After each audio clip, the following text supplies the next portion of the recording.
दोस्तों नमस्कार। ये सरकार बचाने की आखिरी लड़ाई है। एक ऐसी लड़ाई जिसके जरिए इस देश के तमाम संस्थानों पर कब्जा करने के बाद अब नजर चुनाव आयोग पर पड़ी है, इलेक्शन कमीशन पर पड़ी है। सुप्रीम कोर्ट के भीतर जब चुनाव आयुक्त की नियुक्ति को लेकर मामला पहुंचा था, उसी वक्त सुप्रीम कोर्ट ने फैसला दिया था। 5 जजों की बेंच बैठी थी और फैसला 2 मार्च को दिया गया था और यह कहते हुए दिया गया था कि अगर किसी चुनाव आयुक्त की नियुक्ति सरकार करती है या प्रधानमंत्री खुद करते हैं और किसी मौके पर अगर प्रधानमंत्री गलत हो तो वह चुनाव आयोग प्रधानमंत्री से कैसे सवाल करेगा जबकि उसकी नियुक्ति प्रधानमंत्री ने की हो। और शायद यही वो बात थी जिसके बाद से सुप्रीम कोर्ट में 5 जजों की बेंच ने यह तय किया कि चुनाव आयुक्त की नियुक्ति अब से जो होगी उसमें 3 सदस्य होंगे। उसमें एक तरफ प्रधानमंत्री होंगे, दूसरी तरफ विपक्ष के नेता या फिर जो सबसे बड़े राजनीतिक दल संसद के भीतर होगा उसके नेता होंगे, और तीसरे चीफ जस्टिस ऑफ इंडिया यानी सुप्रीम कोर्ट के चीफ जस्टिस होंगे। 2 मार्च के बाद से अभी अगस्त का महीना चल रहा है, कितने महीने बीते हैं, लेकिन सरकार को समझ में आ गया कि अब शायद चीफ जस्टिस अगर मायने रखेंगे और खास तौर से उस दौर में जब एक के बाद एक फैसले सरकार के खिलाफ जा रहे हैं या फिर वह विपक्ष की राजनीति को आगे बढ़ा रहे हैं, या फिर सरल शब्दों में कहें तो सरकार की तानाशाही को रोक रहा है सुप्रीम कोर्ट, ऐसे मौके पर जब चुनाव नजदीक आ रहे हैं। तो फिर सुप्रीम कोर्ट के उस फैसले को कानून के जरिए क्यों नहीं बदला जा सकता है। और खुद सुप्रीम कोर्ट ने ही तो कहा था संसद जब कानून बनाना है बना ले, लेकिन उससे पहले अब यह तय हो गया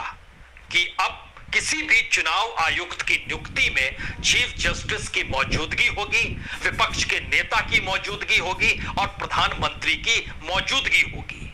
ध्यान दीजिए, तो यह कोई भी फैसला इस तरीके से जब 3 सदस्यों के जरिए आता है तो अक्सर 2-1 में बात पट जाती है। और इस दौर में भारत के भीतर कई ऐसे महत्वपूर्ण पद हैं जिसमें प्रधानमंत्री, गृह मंत्री और विपक्ष के नेता तीनों की मौजूदगी होती है। और इस देश के तमाम संस्थानों का हाल ऐसे में क्या हो चला है यह भी किसी से छुपा हुआ नहीं है। लेकिन अब सरकार बिल लेकर आ रही है जिस बिल के जरिए वो बताना चाह रही है कि दरअसल अब चुनाव आयुक्त की नियुक्ति में चीफ जस्टिस की मौजूदगी नहीं होनी चाहिए, सिर्फ प्रधानमंत्री रहे, विपक्ष के नेता रहे और तीसरा वह सदस्य रहे, यानी वह सदस्य भी कहीं कद्दावर होगा क्योंकि वह मंत्री के तौर पर होगा लेकिन उसको नॉमिनेट प्रधानमंत्री करेंगे। यानी सरकार की तरफ से 2 लोग रहने चाहिए और दूसरी तरफ विपक्ष का नेता एक रहना चाहिए, और यही तीनों मिलकर तय करेंगे कि कौन चुनाव आयुक्त बनेगा। तो क्या यह माना जाए कि चुनाव आयोग पर भी कब्जे की तैयारी है, या फिर जिस सवाल को सुप्रीम कोर्ट में 5 जजों ने एक-एक करके उठाया था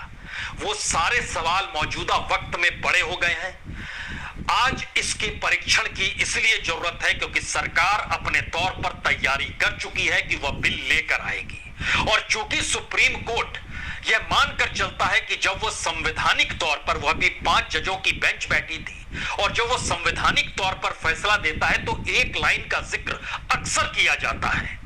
उसमें कहा जाता है कि अगर संसद कोई कानून बना ले तो बना ले, अन्यथा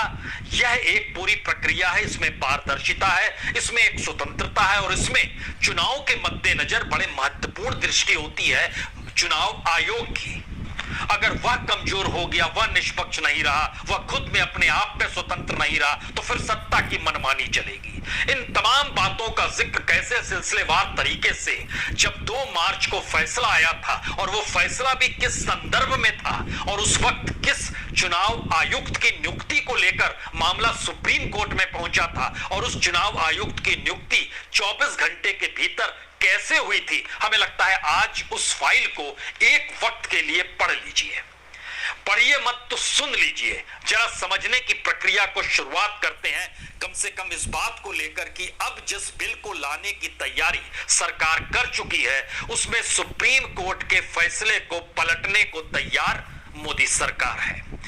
राज्यसभा के भीतर मुख्य चुनाव आयुक्त और अन्य चुनाव आयुक्तों की नियुक्ति को रेगुलेट करने से जुड़ा यह बिल सरकार पेश करने जा रही है और बिल के भीतर चीफ इलेक्शन कमिश्नर और इलेक्शन कमिश्नर की जो नियुक्ति उसकी कार्यप्रणाली के लिए एक व्यवस्था का जिक्र किया गया है। उस व्यवस्था के जरिए आने वाले वक्त में चुनाव आयोग इस रूप में काम करेगा या फिर चुनाव आयुक्त इस रूप में काम करेगा।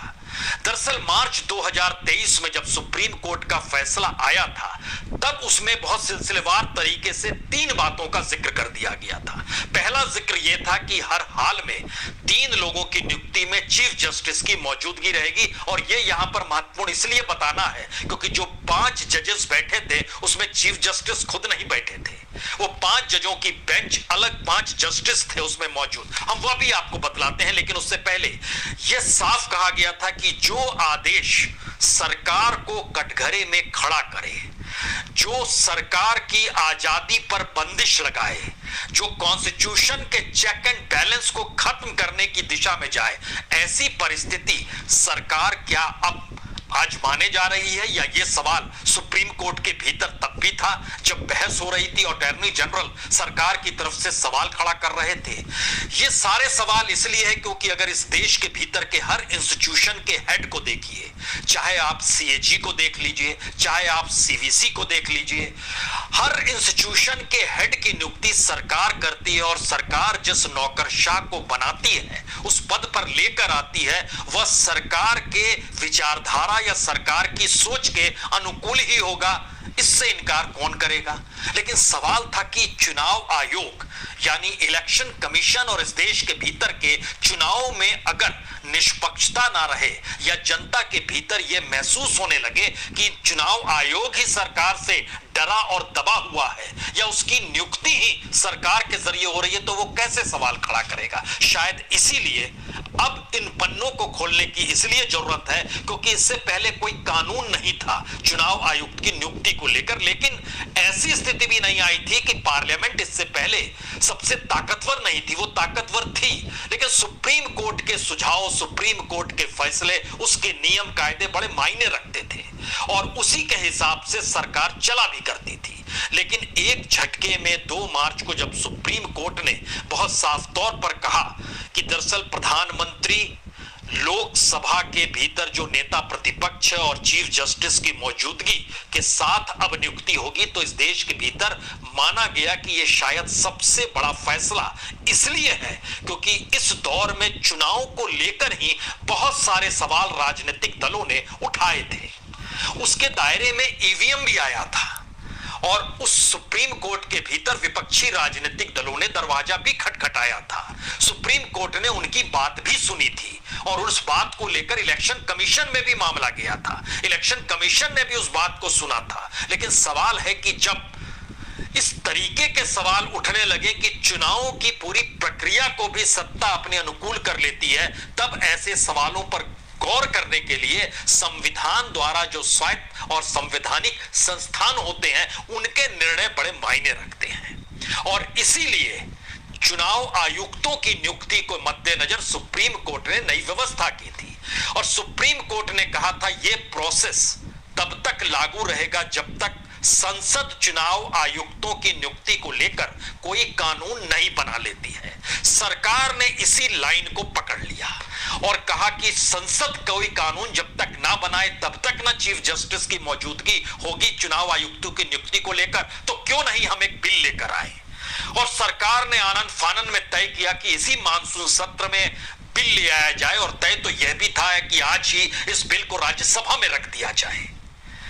तो क्या इस एक बात को पकड़कर इससे पहले दिल्ली के भीतर केजरीवाल सरकार से सारे अधिकार लिए गए, उसमें भी फैसला सुप्रीम कोर्ट ने यह कहकर दिया था आप संसद में कानून बना लीजिए, हम क्या करेंगे उसके बाद, लेकिन जब चुनी हुई सरकार होती है तो उसको यह अधिकार मिलने चाहिए। कमोवेश यही स्थिति, ऐसी ही स्थिति इस फैसले को लेकर रही। जिसमें सुप्रीम कोर्ट ने कहा कि आजादी स्वतंत्रता चुनाव आयोग की अपनी स्वायत्तता, उसका अपना संवैधानिक चेहरा बरकरार रहना चाहिए जनता के सामने। लेकिन जब आप बिल ले आएंगे तो क्या होगा?